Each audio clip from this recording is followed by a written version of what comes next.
好啦，而家又見到呢個我啦，我就係菠蘿啊！好歡迎今日嚟到我嘅足球教室，咁我就好啦，俾一個慢鏡重播俾大家睇下。咁咧，首先咧就見到個波咧，個波喺邊度咧？係啦，嗱，你見到龍門其實咧係執咗個波嘅，係咪先？睇下先，個波喺邊咧？揾下個波先。呢個係一個球場嚟嘅。個波咧，原來咧就喺上邊，喺個龍門上面啦。咁我就，哇，個龍門睇下，你睇下個龍門，哇，撲咗個波，咁樣撲咗個波去嗰邊喎。咁咧，然之後點咧？好啦，個左翼咧就喺度啦，左翼就喺度啦。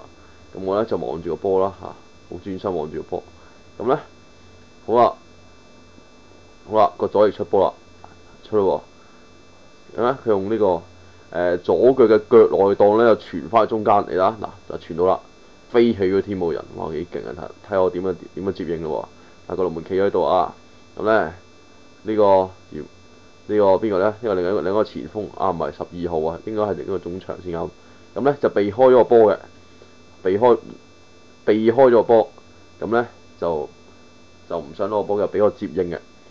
接應咗之後咧，你睇下我用咩射波？睇下，就唔係用腳，又唔係用手，又唔係用頭，咁係用咩射波咧？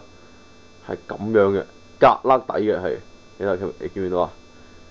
係格旯底嘅，格旯底都可以射波。